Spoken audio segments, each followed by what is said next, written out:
देखिए, आज इलेक्ट्रोस्टैटिक के बारे में हम समझाएंगे आपको। फिजिक्स के अंदर बहुत ही इम्पोर्टेंट लेक्चर है। इसमें सब बेसिक बातें आपको बताई जाएंगी, तो एक एक करके चीज को समझिए।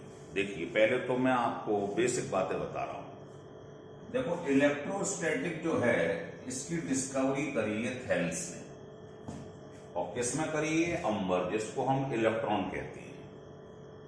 दूसरा, ये इलेक्ट्रिसिटी जो नाम दिया गया है ये दिया है थॉमस ब्राउन ने। ये बातें याद रखने की, इसमें कोई दिमाग नहीं लग रहा, ये तो कलेक्शन है। और सर बेंजामिन फ्रैंकलिन जो हुए उन्होंने बताया है कि जो चार्ज होता है वो दो टाइप का होता है, पॉजिटिव और नेगेटिव।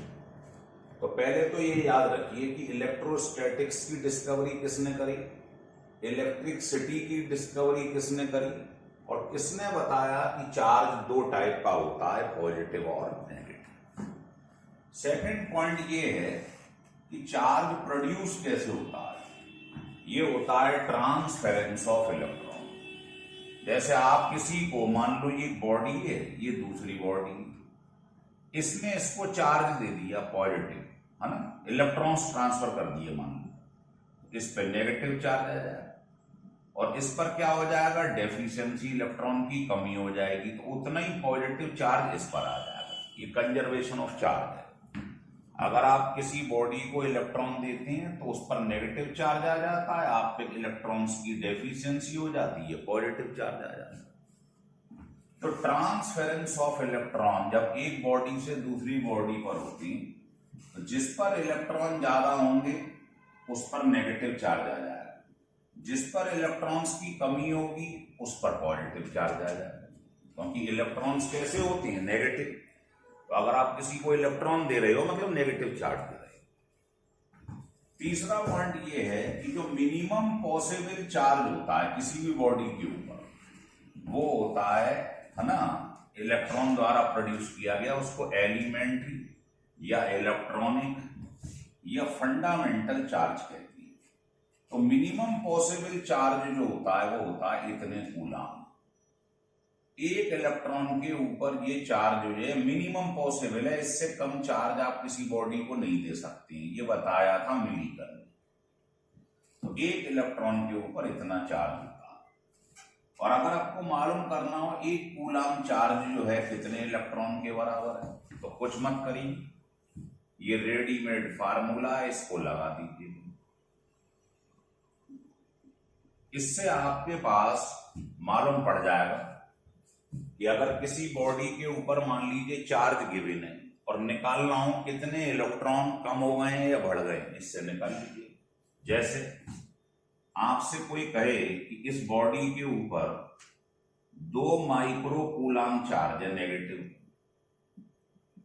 तो बताओ इस बॉडी पे कितने इलेक्ट्रॉन है? n निकाल लो यहां से। टोटल चार्ज Q है 2 माइक्रो, माइक्रो मीन्स -6।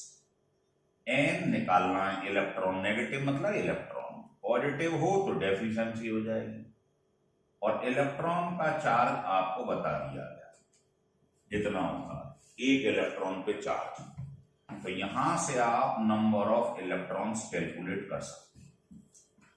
तो यही मैंने लगा दिया, एक कूलाम चार्ज पे निकाल लिया इस फार्मूले से। यहां 1 कूलाम रख दो, ई तुम्हें मालूम ही है, चार्ज ऑन 1 इलेक्ट्रॉन, n निकाल लो, तो ये निकल आएगा एक कूलम चार्ज पे इतने इलेक्ट्रॉन। ठीक है। अगला है the mass of the body increases. मान लो मैंने किसी बॉडी को इलेक्ट्रॉन दे दिए, अब इलेक्ट्रॉन का कुछ ना कुछ तो चार्ज ही और मास भी, तो मास कितना होता है इलेक्ट्रॉन का? याद रखिए 9.1 into 10 to the power -131 kg। ये है मास ऑफ 1 इलेक्ट्रॉन। चाहे बहुत कम है, लेकिन अगर आप किसी बॉडी को नेगेटिव चार्ज दे रहे हैं मतलब इलेक्ट्रॉन दे रहे हैं, तो उस बॉडी का थोड़ा सा नेग्लिजिबल मास इंक्रीज हो जाएगा। और अगर पॉजिटिव चार्ज दे रहे हैं इसका मतलब इलेक्ट्रॉन निकाल दिया आपने, तो उसका मास थोड़ा सा कम हो जाएगा। तो यही लिखा हुआ है the mass of the body increases if we give negative charge. अगर नेगेटिव चार्ज दे रहे हैं मतलब इलेक्ट्रॉन दे रहे हैं, है ना, तो उसका मास इंक्रीज हो जाएगा। क्योंकि इलेक्ट्रॉन का मास तो होता ही है चाहे नेग्लिजिबल, और अगर आप पॉजिटिव चार्ज का मतलब इलेक्ट्रॉन निकाल दे रहे हैं इसमें से तो इसका मास कम हो जाएगा। Last point, the charge can be neither produce not destroy, मतलब चार्ज जो है हमेशा कंजर्व रहता है, ना कभी प्रोड्यूस होता है ना भी कभी खत्म होता है। मान लो अगर किसी बॉडी पे आपने इलेक्ट्रॉन थे निकाल लिए तो आप देखोगे उस पर उसी समय कैसा चार्ज आ जाएगा, दूसरी पे पॉजिटिव चार्ज, है ना। जैसे मैं एग्जांपल बताता हूं, आप एक गिलास रॉड लीजिए और इसको क्या करिए, ये गिलास रॉड है, इसको एक सिल्क के कपड़े से इसको क्या कर लो, इसको रब कर दो, है ना। तो आप क्या देखोगे,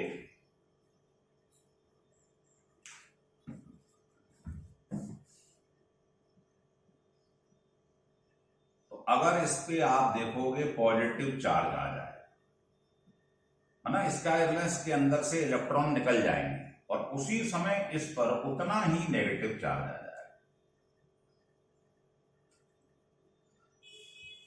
तो ये ध्यान रखिए, ये कंजर्वेशन ऑफ चार्ज है कि अगर एक बॉडी है आप उसको रब कर दो इससे, सिल्क से, तो इस पे पॉजिटिव चार्ज आ जाएगा, इक्वल अमाउंट पे उसी पर कैसा चार्ज आ जाएगा, नेगेटिव आ जाएगा। ये है कंजर्वेशन ऑफ चार्ज कि charge can be neither produce not destroy. जैसे एनर्जी होती है, if we give positive charge to the body, अगर किसी बॉडी को पॉजिटिव चार्ज दे दोगे इक्वल अमाउंट में negative charges produce on some other body, है ना। इस पर जैसे पॉजिटिव चार्ज है उतने ही अमाउंट में अगर आपने इससे इसको रब किया है उस दूसरी बॉडी पर उतनी ही अमाउंट में नेगेटिव चार्ज आ जाएगा। ये है कंजर्वेशन ऑफ चार्ज।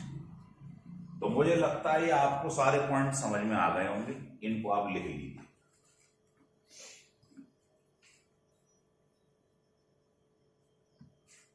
लिख लिए, चलिए कुछ पॉइंट और बताता हूं।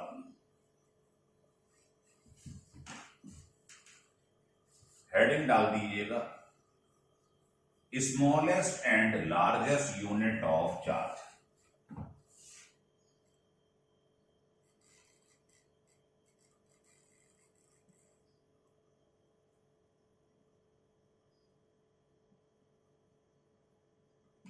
यूनिट ऑफ चार्ज क्या होती है साहब? देखो रिलेशन समझो, एक कूलाम में 3 × 10⁹ स्टेट कूलाम होते हैं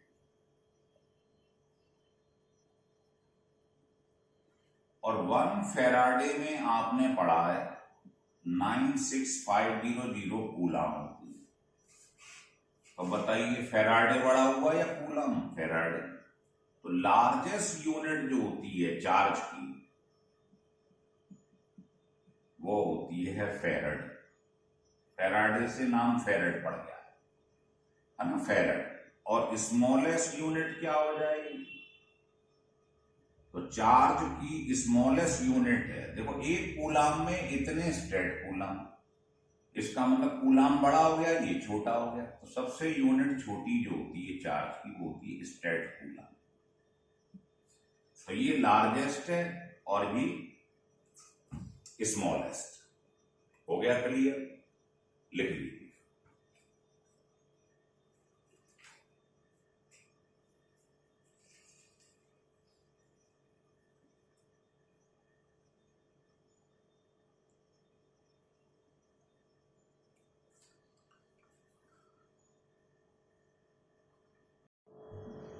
देखिए अब ये चीज आपकी समझ में आ गई, कंजर्वेशन ऑफ चार्ज तक। अब देखिए ये पॉइंट, स्टेबिलिटी जो होती है, सबसे ज्यादा जो फोर्स होता है वो होता है न्यूक्लियर फोर्स, फिर इलेक्ट्रिकल, फिर मैग्नेटिक और फिर ग्रेविटेशन। सबसे वीकेस्ट जो फोर्स है वो ये कमजोर फोर्स, ये स्ट्रॉन्गेस्ट। अगर हमने ये चेक करी वैल्यू कि अगर 2 प्रोटॉन है उनके बीच में लगने वाला इलेक्ट्रिकल फोर्स और ग्रेविटेशनल फोर्स, तो इलेक्ट्रिकल फोर्स इतने टाइम्स होता है ग्रेविटेशनल फोर्स। अगर 2 हाइड्रोजन एटम की बात करें तो इतने टाइम्स ग्रेविटेशनल का निकल कर आएगा इलेक्ट्रिकल। और दो इलेक्ट्रॉन्स की बात करें तो इलेक्ट्रिकल फोर्स इतने टाइम्स होता है ग्रेविटेशनल फोर्स, है ना। तो ये डाटा याद रखेंगे, पूछ लिया जाता है। और ये जरूर याद रखें कि ये स्ट्रॉन्गेस्ट है, ये वीकेस्ट है। दूसरा, आप जानते हो ये आपके पास दो चार्ज हैं, ये Q1 है, ये Q2 है। चार्ज जैसा भी आपकी इच्छा है, बीच में डिस्टेंस इनके R है। तो क्या होता है force of attraction, electrostatic force, उसका फार्मूला होता है ये। इसमें K जो लिखा है ये डाई इलेक्ट्रिक कांस्टेंट होता है, या इसको स्पेसिफिक इंडक्टिव कैपेसिटी बोलती है। तीन नाम है इसके, ये बोल दो, डाई इलेक्ट्रिक कांस्टेंट बोल दो, या रिलेटिव परमियाबिलिटी, है ना। अगर इनके बीच में वैक्यूम है तो K की वैल्यू 1 हो जाएगी, तो फार्मूला ये रह जाएगा। तो एयर हो या वैक्यूम हो, क्योंकि देखो यहां पर बताया गया है कि सबसे कम वैल्यू डाइलेक्ट्रिक कांस्टेंट की वैक्यूम के लिए होती है और सबसे ज्यादा होती है मेटल के लिए, है ना। और ये ध्यान रखो, ये वैल्यू जो होती है ये एयर के लिए, तो एयर या वैक्यूम की वैल्यू लगभग सेम है, इसलिए एयर या वैक्यूम हो तो K की जगह 1 रख दीजिए, फार्मूला ये रह जाएगा, है ना। अब देखिए ये जो है ये कहलाता है, जो आपके पास लिखा है ये है परमियाबिलिटी किसकी, है ना। ये है, यहां लिख लो आप, मीडियम। और ये कहलाता है रिलेटिव परमियाबिलिटी, इसको K भी बोलती है, लिख लीजिए।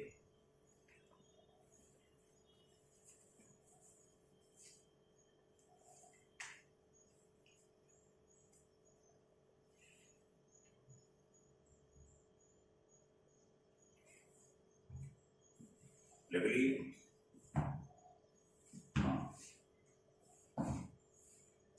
लिख लीजिए।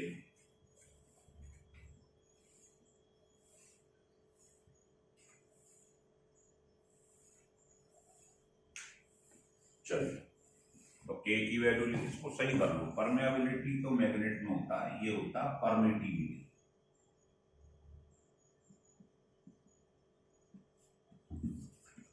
है ना। इसको सही कर लो, ये लिखा हुआ है क्या, ये है परमिटिविटी मीडियम की, और ये कहलाती है रिलेटिव परमिटिविटी, और ये होता है वैक्यूम। तो इसकी जगह आप K भी लिख सकती हैं। तो ये रिलेशन बहुत इंपॉर्टेंट है कि मीडियम की परमिटिविटी इक्वल टू होती है वैक्यूम की परमिटिविटी इंटू डाइलेक्ट्रिक कांस्टेंट। तो अगर मान लो आपके पास कोई मीडियम है, उसमें इसका मल्टीप्लाई हो जाता है, तो इसको आप म्यूआर भी कह सकते, मीडियम भी कह सकते हैं। K जो होता है, जिसको आप कह रहे हैं डाइलेक्ट्रिक कांस्टेंट, इसका फार्मूला होता है force between the charges in vacuum. Vacuum में लगने वाला force upon force between the charges in medium, इन दोनों को डिवाइड कर दो, K निकल आया। देखो अगर आप लोगे फोर्स वैक्यूम में तो फार्मूला ये लगाओगे, मीडियम में लोगे तो ये लगाओगे, अब दोनों को डिवाइड करोगे सब कट जाएगा, K रह जाएगा। तो आप जानते हो ये भी फोर्स है, ये भी फोर्स है, प्योर रेशो है, इसलिए इसकी कोई यूनिट नहीं होती, ध्यान रखना, K की कोई यूनिट नहीं है। तो हो गया क्लियर।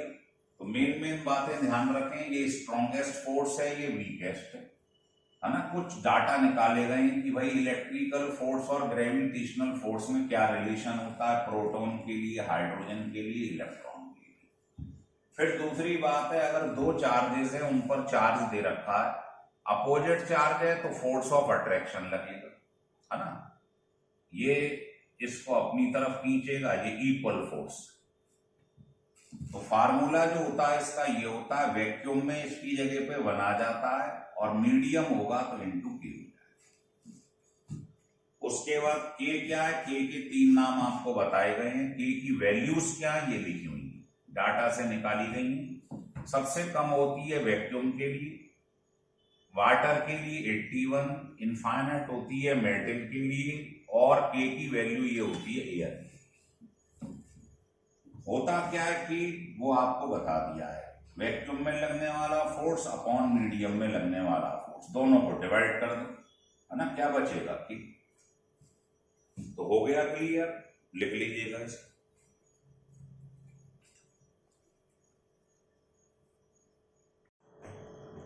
देखो बेटे, नेक्स्ट टॉपिक हम स्टार्ट करने जा रहे हैं इलेक्ट्रिक फील्ड। इलेक्ट्रिक फील्ड के बारे में मेन बातें समझ लीजिए। पहली तो ये वेक्टर क्वांटिटी होती है, मतलब इसका कोई भी न्यूमेरिकल करोगे तो आपको मैग्नीट्यूड के संग डायरेक्शन भी देखना पड़ेगा। इसे कहते हैं वेक्टोरियल सम। आपको बताएंगे कैसे इलेक्ट्रिक फील्ड निकालते हैं।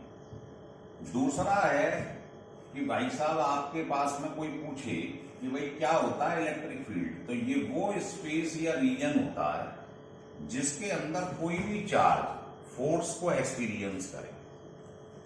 जैसे आपने खुद खड़े हो गए आप, है ना, तो आप देखोगे आप पे कोई भारी शक्ति काम कर रही है। तो आप जैसे मान लो किसी चार्ज पार्टिकल को रख दिया आपने किसी स्पेस पर, तो उस पर एक अट्रैक्शन या रिपल्शन वाला फोर्स काम करने लगा, तो आपको मालूम पड़ जाएगा यहाँ चारों तरफ इलेक्ट्रिक फील्ड है।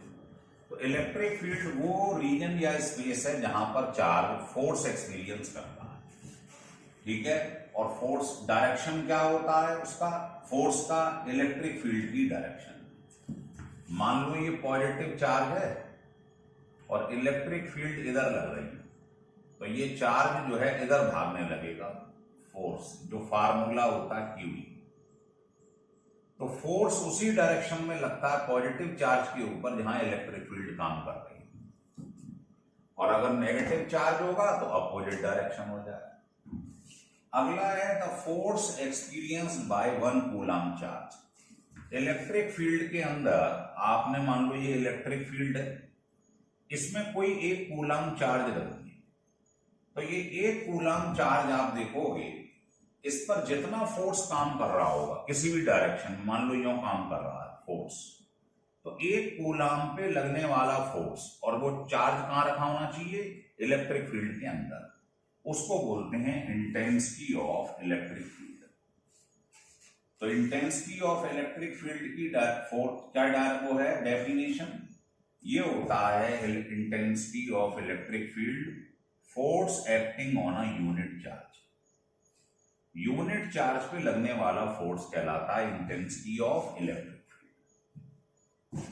तो ये फार्मूला जो आपने लिखा है एफ अपॉन क्यू, एफ की वैल्यू रख दिया आपने 1/4πε0 की Q square over R square, एक क्यू कट गया, तो ये फार्मूला आज के बाद जो है ये हो गया इलेक्ट्रिक फील्ड। फोर्स में आता है Q square over R square, इसमें क्यू से डिवाइड कर दिया तो एक क्यू कट गया है, तो इलेक्ट्रिक फील्ड में आता है क्यू ओवर आर स्क्वायर, है ना। अब मतलब आप अगर ग्राफ बनाना चाहें ई और आर के बीच में, तो इनवर्सली प्रोपोर्शनल ऐसा बने, हाइपरबोला। यूनिट क्या होगी, फोर्स की होती है न्यूटन, इसकी कूलम, न्यूटन पर कूलम। और दूसरा अभी आपको इलेक्ट्रिक फील्ड और पोटेंशियल में रिलेशन बताएंगे, यहां से मालूम पड़ेगा, इसकी दूसरी यूनिट हो जाएगी वोल्ट पर मीटर। तो एक फार्मूला तो इलेक्ट्रिक फील्ड का ये है इंटेंसिटी ऑफ इलेक्ट्रिक फील्ड, दूसरा है एफ अपॉन क्यू। तीसरा देखिए इलेक्ट्रिक फील्ड और पोटेंशियल डिफरेंस में क्या रिलेशन। आपने क्या करा, ये इलेक्ट्रिक फील्ड ले लिया, यहां पर कोई बॉडी आपने मान ली इस पॉइंट से इस पॉइंट तक जा रही है, बीच में कोई पॉजिटिव चार्ज है, इसको मैं यहां से यहां तक ले जा रहा हूं। तो आप जानते हो अगर इलेक्ट्रिक फील्ड की डायरेक्शन ये है, तो पॉजिटिव चार्ज पर इस डायरेक्शन में क्या लग रहा होगा, अभी बताया था मैंने, इलेक्ट्रिकल फोर्स क्यूई। फोर्स की वैल्यू क्या है, क्यूई। तो बताइए अगर इसको यहां से यहां तक ले जा रहा हूं तो वर्क कितना करना पड़ेगा, वर्क होता है फोर्स इनटू डिस्प्लेसमेंट। और दूसरा फार्मूला वर्क क्या होता है, चार्ज इनटू पोटेंशियल डिफरेंस। ये कहां से निकाला है, जो पिछले लेक्चर में मैंने पढ़ाया था, पोटेंशियल डिफरेंस होता है इनफाइनाइट से किसी चार्ज को लाने में किया गया वर्क डन। तो यहां से W की वैल्यू क्या आ गई, QV, तो आपने W की जगह QV पुट कर दिया। फोर्स क्या होता है, अभी अभी पढ़ा है, इलेक्ट्रिकल फोर्स QE, है ना, QE होता है, तो फोर्स की जगह रख दो QE, तो एक एक Q कैंसिल हो जाएगा, तो E निकल आएगा V अपॉन T। तो इलेक्ट्रिक फील्ड होता है potential difference over D. D क्या होता है, बी से ए तक चीज को ले जा रहे हो तो ये डिस्टेंस कहलाता है डी। आपने चार्ज को जहां से जहां तक ले रहे हैं वो डिस्प्लेसमेंट जो हो रहा है वो डी। तो ये ध्यान रखिए, ये बड़ी इंपॉर्टेंट चीज है, लिख लीजिएगा इसको। देखिए इलेक्ट्रिक फील्ड जो मैं आपको समझा रहा हूं उसमें देखिए ये कोई पॉजिटिव चार्ज है, इसकी वजह से यहां पर आपको निकालना है टी पॉइंट पर क्या, इलेक्ट्रिक फील्ड, है ना। तो आपको कुछ नहीं करना है, आप यहां पर एक कूलाम चार्ज रख लीजिए। अब ये कूलाम चार्ज जिधर भागेगा समझ लो वही डायरेक्शन होता है इसका इलेक्ट्रिकल फोर्स का या इंटेंसिटी ऑफ इलेक्ट्रिक फील्ड का। तो ये बताइए, ये पॉजिटिव है, ये भी पॉजिटिव है, तो ये कहां भागेगा, रिपेल होगा इधर।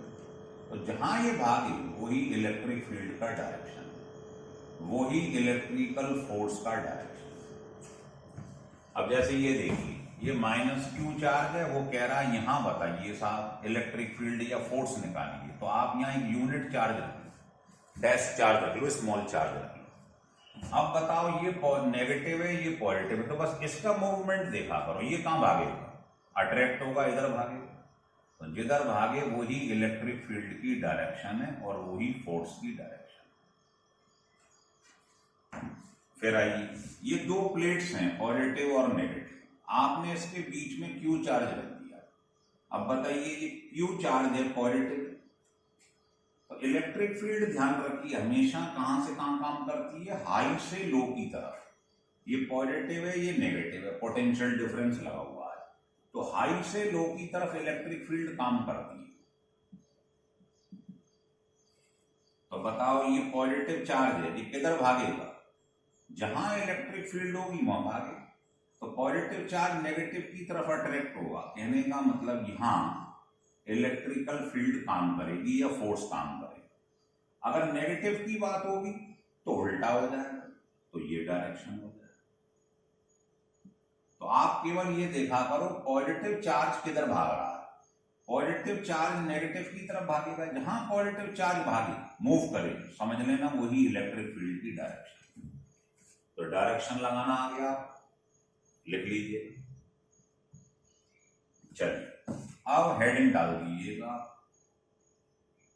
लिखो intensity of electric field and potential gradient.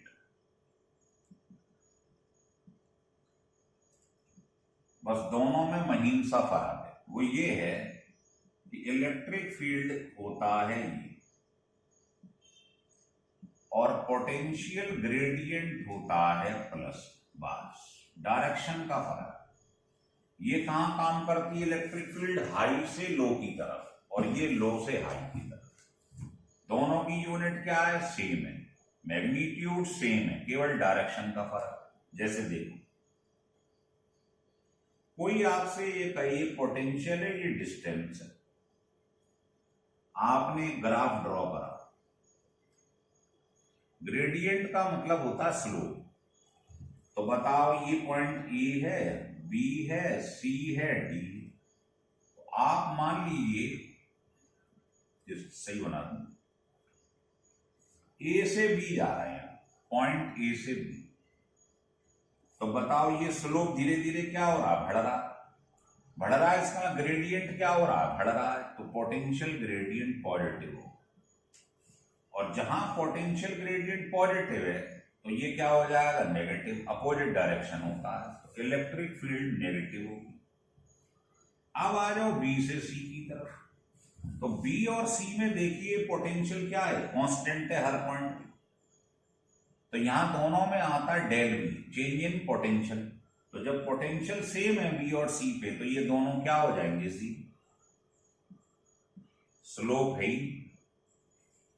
अब आप आ जाओ सी से डी में, तो बताओ सी से डी पे जा रहा हूं तो धीरे धीरे स्लोप क्या हो रहा है, कम हो रहा है, ग्रेडियंट क्या हो रहा है, कम हो रहा है, तो माइनस लगा। तो इलेक्ट्रिक फील्ड तो उल्टा होता है ना, डायरेक्शन, इस पे पॉजिटिव आ जाएगा। तो समझ में आ गया, अगर स्लोप बढ़ रहा है, ग्रेडियंट मतलब स्लोप बढ़ रहा है, तो ग्रेडियंट को स्लोप बोलती है, पढ़ा है ना आपने मैथमेटिक्स में भी, तो प्लस आएगा, इलेक्ट्रिक फील्ड का डायरेक्शन उल्टा हो जाएगा। हो गया क्लियर? देखिए नेक्स्ट टॉपिक है इलेक्ट्रिकल डाइपोल मोमेंट।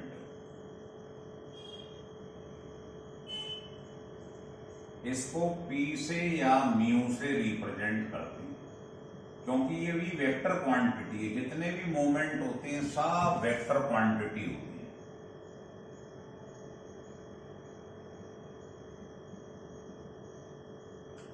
है ना। कोई सा भी मोमेंट ले आओ आप, इलेक्ट्रिकल डाइपोल मोमेंट, केवल मोमेंट, या टॉर्क मैकेनिक्स में पढ़ा है या मैग्नेट में पढ़ोगे, मैग्नेटिक डाइपोल मोमेंट, तो सारे डाइपोल मोमेंट जितने भी होते हैं वेक्टर क्वांटिटी होती है ना। तो आप देखिएगा, ये मेरे पास में लिखा हुआ है इलेक्ट्रिकल डाइपोल मोमेंट, सिंबल ये। तो इसमें पहले ये समझेंगे डाइपोल क्या होता है। When a two equal and opposite charge, देखो अगर ये प्लस क्यू है तो ये माइनस क्यू होना चाहिए। अगर आपने गलती से ऐसा कर दिया, यहां रख दिया +4 माइक्रो कूलम, यहां रख दिया -3, तो कभी भी डाइपोल नहीं बनेगा। डाइपोल की मतलब दो पोल जिसकी कंडीशन है इक्वल एंड अपोजिट, यहां +4 है तो यहां -4 ही होना चाहिए, मैग्नीट्यूड सेम होना चाहिए। तो when a two equal and opposite charge placed at a certain distance, मान लिया इनके बीच का डिस्टेंस जो है वो 2L। 2L क्यों है? क्योंकि डेरिवेशन में आसानी आएगी।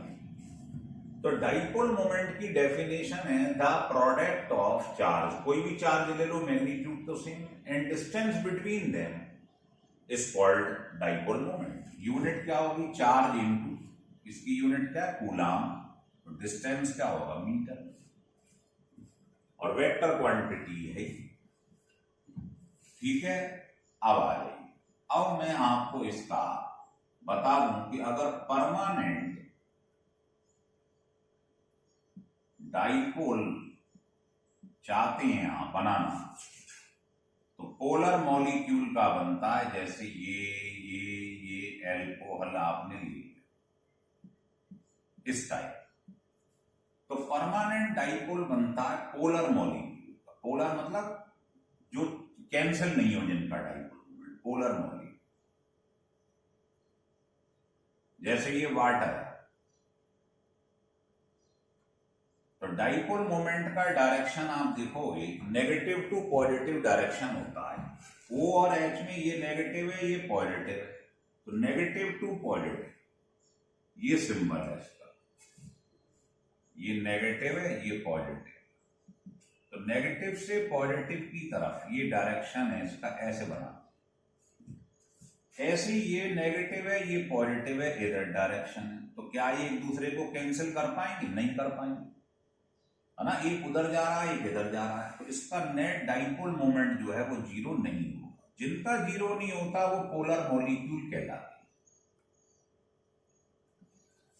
तो वाटर पोलर मॉलिक्यूल है ना, तो इसका परमानेंट डाइपोल होगा, इसका मतलब इसमें डाइपोल मोमेंट पाया जाएगा। क्लियर है? अब हम आपको बताने जा रहे हैं कि इसके जो डेरिवेशन है, पहला आप हेडिंग डाल सकते हैं, इसको मिटा देते हैं, जगह चाहिए होगी लिख।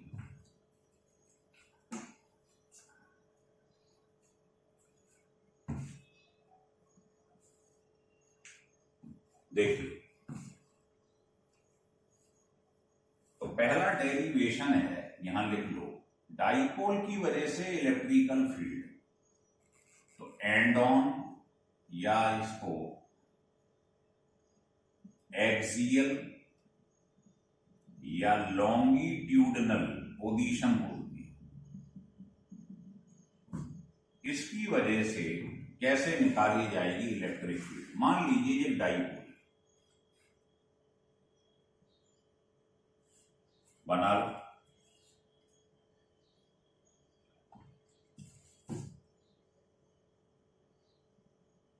ये +Q चार्ज है, ये -Q, इनके बीच का डिस्टेंस 2L, ये लिखा हुआ 2L, ठीक है। और इनके बिल्कुल सेंटर से यहां मान लो R डिस्टेंस, सेंटर से R डिस्टेंस है। यहां पर कोई पॉइंट T है, यहां आपको इलेक्ट्रिक फील्ड निकालनी है इस डाइपोल की वजह से। तो मैंने आपको बताया था यहां खड़े हो जाओ, एक कूलम चार्ज रख लो, ये इलेक्ट्रिक फील्ड निकालने का तरीका होगा। तो बताओ ये भी पॉजिटिव है, ये भी पॉजिटिव है, तो इसकी वजह से यहां क्या होगा, ये कहां भागेगा, दूर। तो जहां पॉजिटिव चार्ज मूव करे वो इलेक्ट्रिकल फील्ड है, मान लो E1।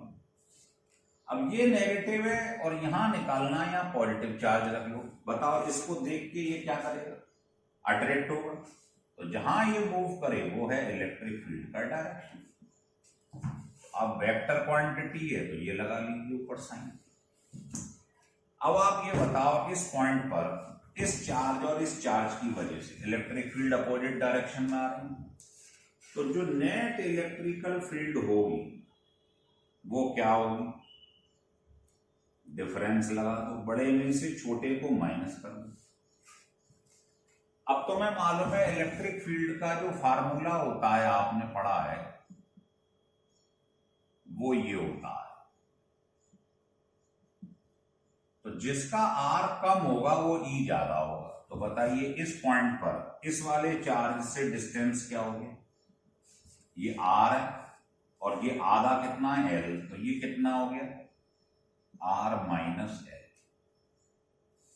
और इस वाले पॉइंट से क्या डिस्टेंस हो जाएगा बताइए, ये R है और ये आधा है,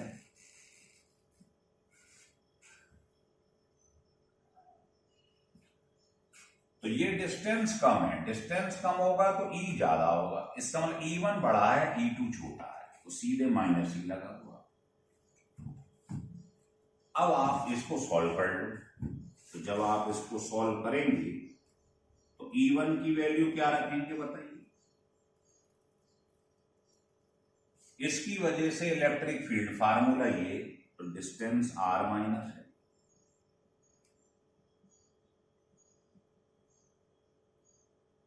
इसका R प्लस है।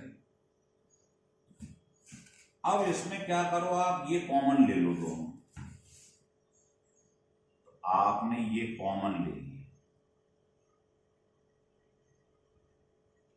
अंदर क्या आ जाएगा,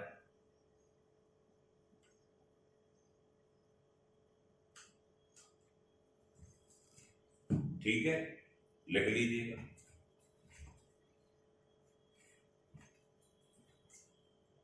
ठीक, अब मैं इसको यहां लिख देता हूं, कोई समस्या तो नहीं है आपको, इधर लिख देती हूं। अब आप इसका,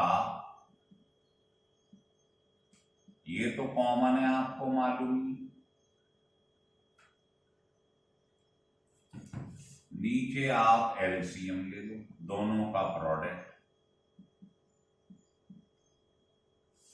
तो ऊपर क्या आ जाएगा, R प्लस L का स्क्वायर R माइनस L का स्क्वायर।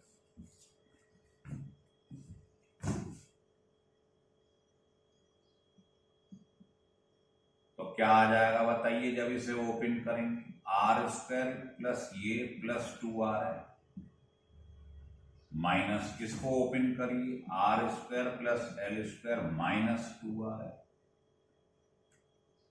और नीचे ये लिखा,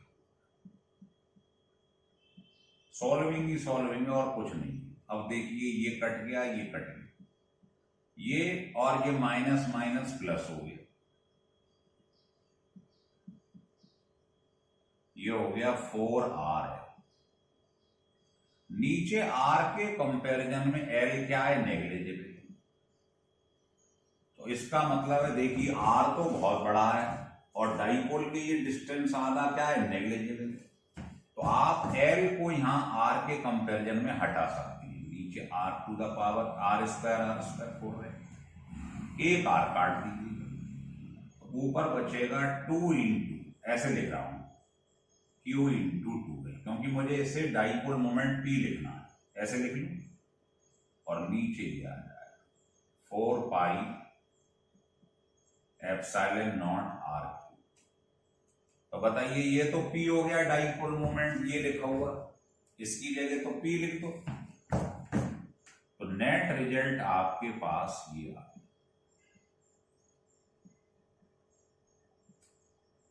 ये हो गया आज के बाद फार्मूला, लिख लीजिए।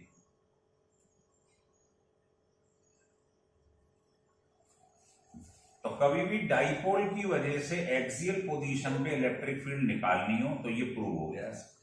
यहां से मालूम पड़ रहा है ई जो है उसका इससे ये रिलेशन आ गया। अगर आपने डिस्टेंस बढ़ाकर ट्रिपल कर दिया तो ये 27 टाइम्स कम हो जाएगा। हो रहा है क्लियर? लिख लीजिए। चलिए अब आप इसी का दूसरा डेरिवेशन देखिए। अगर आपको ये ही ब्रॉड साइड में निकालनी हो चीज, लिखो।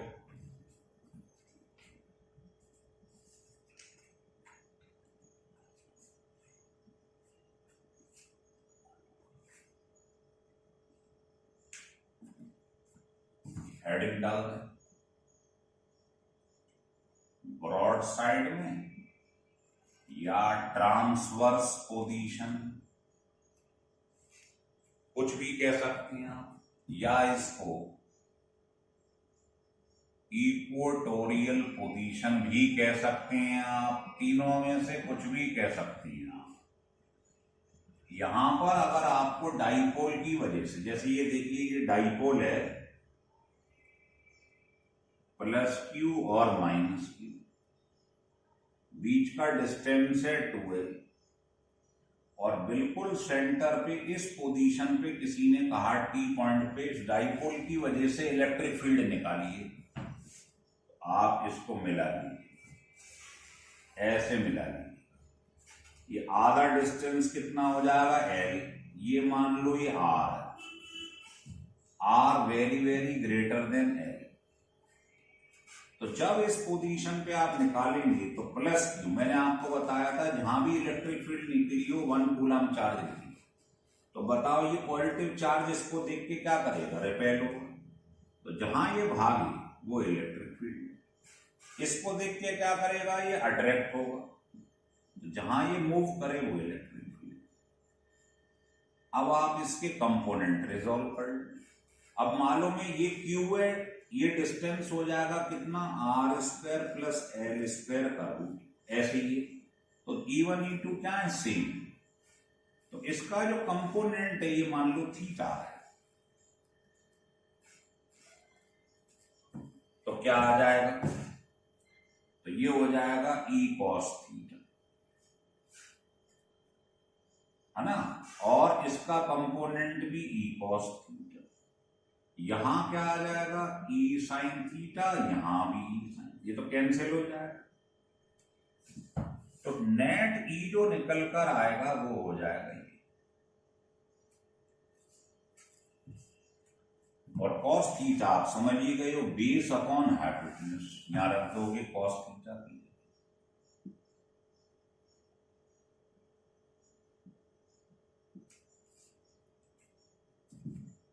ठीक है। और E की जगह क्या रखोगे? E है, इसकी वजह से यहां E माना इलेक्ट्रिकल फील्ड, और E की जगह ये रख दो फार्मूला जो होता है Q अपॉन ये डिस्टेंस कितना है ये। तो जब ये वैल्यू दोनों की दोनों यहां पुट कर दोगे, यही सॉल्विंग का तरीका, तो आपके पास ये निकल आएगी नेट इलेक्ट्रिकल फील्ड। याद रखने का तरीका है, इसमें 2p आता है, इसमें केवल p आता है। ये हो गया। तो ट्रांसवर्स पोजीशन पे p आएगा, एक्सियल पे 2p आएगा, बस ये याद रखना है। हो गया क्लियर? देखिए ये चार्ज स्फीयर है, इस पर ये चार्ज है q, और आपसे कह रहा है ये इसका सेंटर है कि यहां पर इलेक्ट्रिक फील्ड और पोटेंशियल निकालिए। तो हम ये मान के चल रहे हैं कि सारा का सारा चार्ज जो है वो इसके सेंटर पे प्लेस है। तो यहां से डिस्टेंस है इसका r। तो अगर आपसे कोई कहे T पॉइंट पर आप निकाल के दिखाइए पोटेंशियल, तो पोटेंशियल का फार्मूला क्या होता है याद है, ये अपॉन Q अपॉन R। और इलेक्ट्रिक फील्ड यहां निकालनी हो तो क्या लगाएंगे, नीचे बस क्या आ जाता है आर स्क्वायर।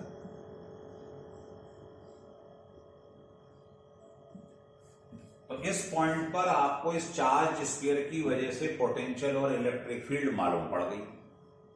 अब मान लो आपसे कोई कहे इस सरफेस पे क्या हो रहा है, तो बताइए सरफेस की अगर बात करूं तो ये जो आर है ये किसके बराबर हो जाएगा, रेडियस की। तो सरफेस पे R equal to capital R हो जाएगा। इस फार्मूले में आप यहां पर क्या रख देंगे साहब, इस फार्मूले में आप यहां पर स्मॉल आर की जगह कैपिटल आर रख देंगे। ऐसे ही इलेक्ट्रिक फील्ड आपको सरफेस पे निकालनी हो तो बस आपको इतना ही करना है कि स्मॉल आर की जगह कैपिटल आर पुट कर देंगे। तो ये आपके पास सरफेस पर निकल आएंगे। ये सरफेस पे हो गई और ये आउटसाइड हो गई, कहीं इस स्फीयर के बाहर निकालना हो तो सेंटर से डिस्टेंस आर रख दीजिए। हो रहा है क्लियर, लिख लीजिए।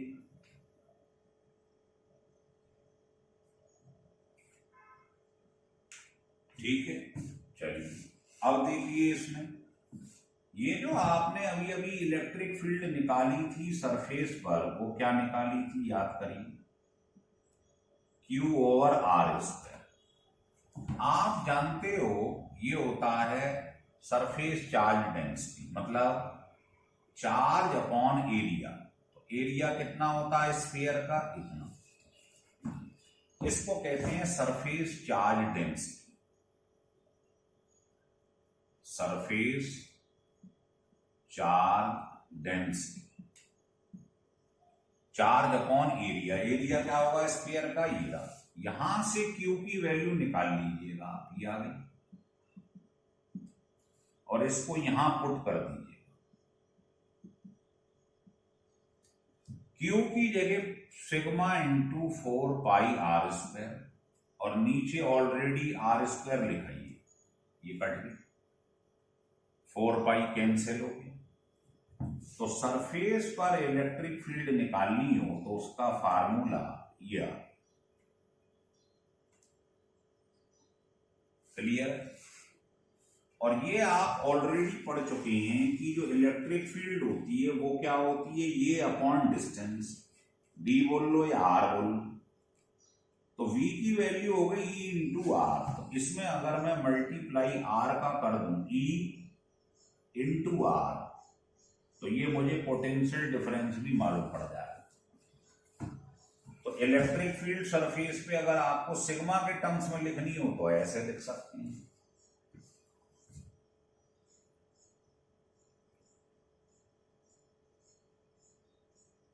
लिख लिए।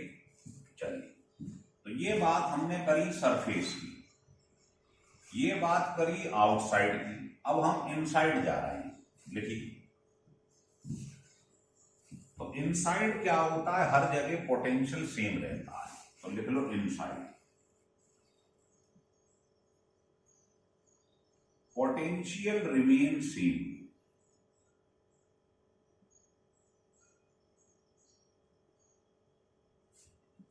inside the sphere।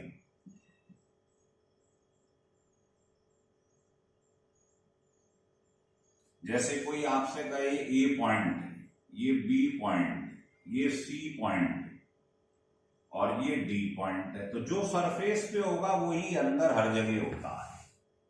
मतलब इन सब जगहों पे पोटेंशियल जो होगा वो सेम होगा। और आप जानते हो वर्क होता है चार्ज इनटू पोटेंशियल डिफरेंस।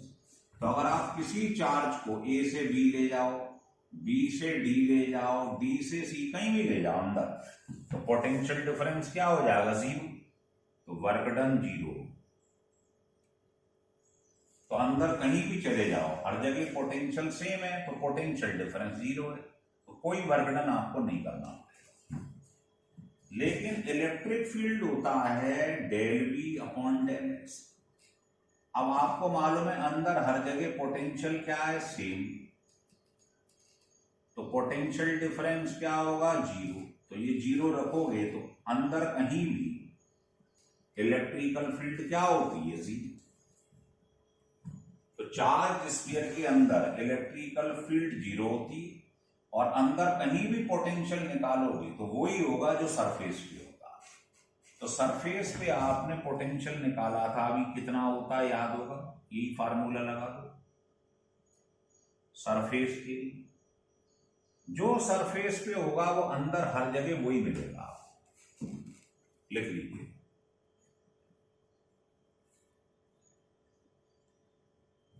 चलिए अब इसको देखते हुए आप ग्राफ बना लीजिए। देखिए ये चार्ज स्फीयर, ऐसे लाइन खींच लीजिए, ठीक है। ये सेंटर, जब आप ऐसे ग्राफ खींचेंगे, इसका ड्रॉ करेंगे तो क्या होगा बताइए। तो अगर मैं इलेक्ट्रिक फील्ड की बात कर रहा हूं और डिस्टेंस की, तो ये बताइए अंदर हर जगह इलेक्ट्रिकल फील्ड क्या होती है, जीरो। तो अंदर कोई इलेक्ट्रिकल फील्ड नहीं है, ई होगा इनसाइड जीरो। आपको ई जो है अंदर हर जगह क्या दिखाई देगा, जीरो दिखाई देगा, ठीक है। सरफेस पे देखोगे आप तो सरफेस पर होता है, आप जानते हो कितना, ये सरफेस पर होता है। और अगर इसमें डिस्टेंस और बढ़ता गया सेंटर से, ये सेंटर से डिस्टेंस बढ़ता गया तो क्या होता है, फार्मूला आपको मालूम, ये हो जाएगा graph, E inversely proportional to R square. तो अंदर हर जगह जीरो, सरफेस पर ये, और बाहर निकलोगे तो इनवर्सली, ये तो हाइपरबोला बन जाएगा। तो ये इसका ग्राफ। और यही चीज अगर मैं पोटेंशियल की बातें करूं, इसी, ये देखो, अगर मैं पोटेंशियल की बात करूं, ये आर है, ये डी। तो बताइए अंदर हर जगह पोटेंशियल क्या रहता है, सेम रहता है। तो V क्या रहेगा, अंदर हर जगह सेम रहेगा, है ना। और सरफेस पे कितना होता है, अभी पढ़ा था आपने। तो यही फार्मूला जो था इलेक्ट्रिकल फील्ड का, इनटू आर कर दो। ये डिस्टेंस आर है, रेडियस।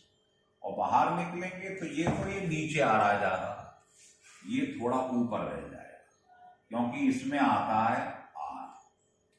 पढ़ा है 1/4 pi epsilon naught Q by R, इसमें आता आर स्क्वायर। तो ये थोड़ा नीचे जाएगा, ये थोड़ा ऊपर आएगा, है सेम दोनों, हाइपरबोला हाइपरबोला, लेकिन इसका स्लोप कम है, इसका ज्यादा है। तो ये जो ग्राफ है, यहां भी हर जगह सेम, और फिर ये, तो इसका ग्राफ ऐसा बना, और इसका अंदर कुछ नहीं, ये अंदर जो है कुछ नहीं इलेक्ट्रिकल फील्ड, और बाहर जो है सरफेस से वो ऐसा हो। तो ये ग्राफ जो आप देख रहे हो, ये जो है इलेक्ट्रिकल फील्ड का, ये पोटेंशियल। हो गया क्लियर, लिख लीजिए।